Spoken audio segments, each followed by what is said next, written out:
Witch Hat Atelier episode 3 aired on Monday, and if you've been reading the manga, you know exactly where we are.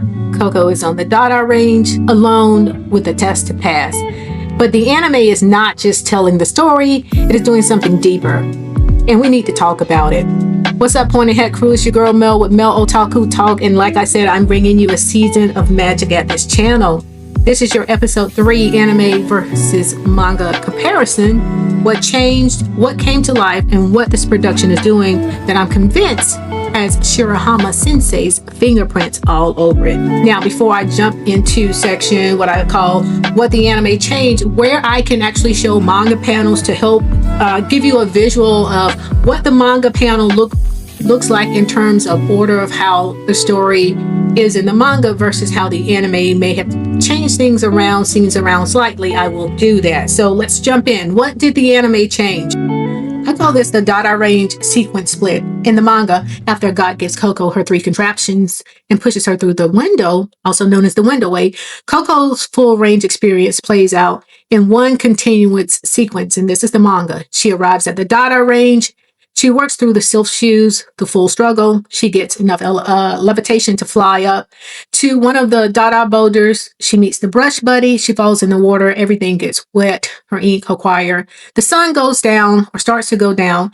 Then, and only then, does the manga cut back to the Great Hall. The anime splits that sequence into 2. So in the anime, what we get is Coco at the range, looking at and dealing with the Sylph shoes, her first flight with her feet together, and then before she reaches the Dadah boulder, the anime cuts back to the Great Hall. Then it comes back to Coco.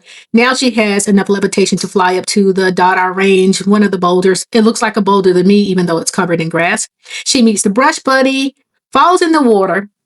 In the manga, you experience the whole range sequence with her. In the anime, the Great Hall cuts away right at the moment of tension and makes you wait to see what happens next.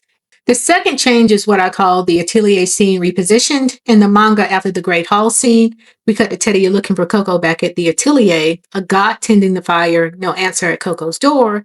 In the anime, that scene comes later, after we return to Coco on the range and watch her get wet and meet the brush buddy. Then we get Richa and Teddy at the Atelier. Teddy says she has a lump in her stomach. Richa says she's having seconds because they're at the dinner table eating. Very on brand for both of them, each of their responses.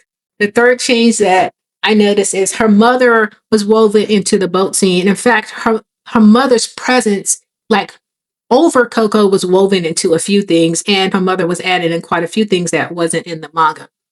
I think this particular one, the boat scene, this is the most significant change in episode 3. In the manga, when Coco is sitting in the boat thinking about her skills, the flashback that anchors her is what Kifri said to her. There was no like flashback or presence of her mother as part of the panel. It was only Kifri's part. He says, "I had no idea this village was home to such an artisan. This is real magic.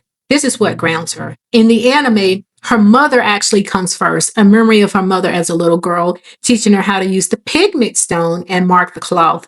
Then Kifri's word follows afterwards. Her mother planted the skill. Kifri recognized it. The anime put them in the right order, in my opinion. The fourth change I did notice is her mother's hands over hers when she was able to fashion a pigment stone that she could use. So when Coco's drawing on the cloak, when she's inside of the boat, in the manga, the voice in her head is Kifri. Everyone is unsteady when first using a tool. In the anime, her mother's hands appears over hers as she draws. Her mother's presence comes first, then Kifri follows. Because her mother was the first one who ever put a tool in her hands, Kifri gave the lesson a name, but her mother lived it with her first. The fifth change is the baby memory. During the hardest part of the range sequence, when the cloak gets in her face, on one of the passes where she's trying to grab the diadem herb, the anime flashes to a memory of Coco as a baby. Her mother's pulling the cover back from over her face.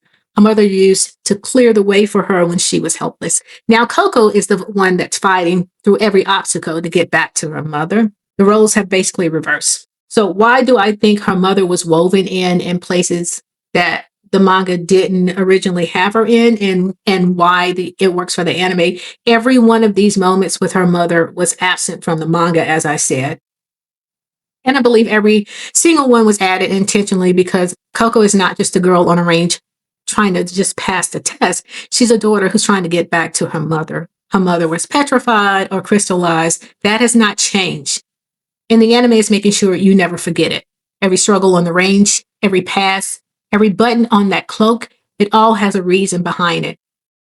The anime is keeping that reason front and center, woven into every moment of difficulty that she has, so that when Coco succeeds, you feel exactly who she is succeeding for. And I'm certain that these decisions came at the direction of Shirahama Sensei herself. Now, let's look at what came to life in the anime.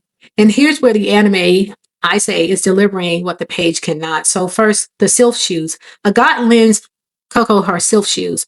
And the anime spends real time on her learning how to use them. The stumbling, the adjusting, the trial and error in motion. We just watched Kiefer use the same, like basically the Sylph shoes with total controls in episode 1 and 2. Watching Coco struggle with them immediately shows the gap between master and a beginner without anyone having to say anything. The anime dedicates a full, what I think I counted about a minute and 10 seconds to Coco making a pass trying to grab the diadem herb as well. In the manga, those panels convey the difficulty. In the anime, you sit with her through every pass, every near miss, the cloak in the face, the multiple attempts. By the time she grabs that herb, the viewer has earned that moment right alongside her, in my opinion. Now let's talk about the craftsmanship of this apprentice cloak. When Kiefer gives Coco her apprentice cloak, the manga shows her like putting it on, basically putting her arm in the sleeve. I think that's all we got in the manga. And it kind of moves on now where she's fully in the cloak. But the anime walks through every detail.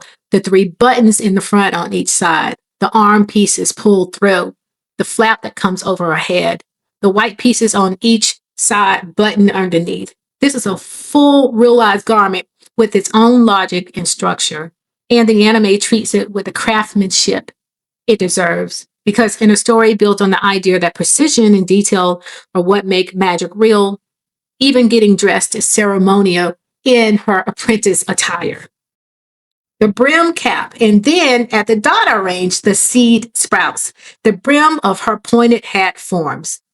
After everything she went through on that range, after her mother hands guiding her after every pass and every near miss, she earns it. If you made it to the end of this video with me, I want to leave you with this. Every episode of this anime opens like a storybook, and every episode closes like one too.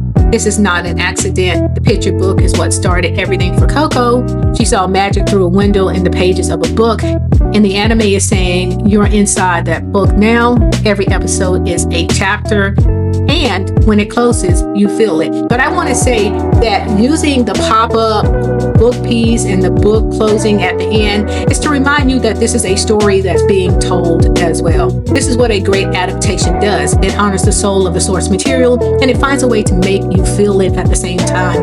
Shirahama Sensei gave us the story. The anime is giving it a heartbeat. If you enjoyed this video, remember to like, subscribe, and comment for more manga coverage. Let me know in the comments, what did you like about episode 3? Are you ready to start reading the manga yet? I'll meet you at the next pointed hat discussion. Above all, let's keep talking about Witch Hat Atelier. Thanks for stopping by and watching.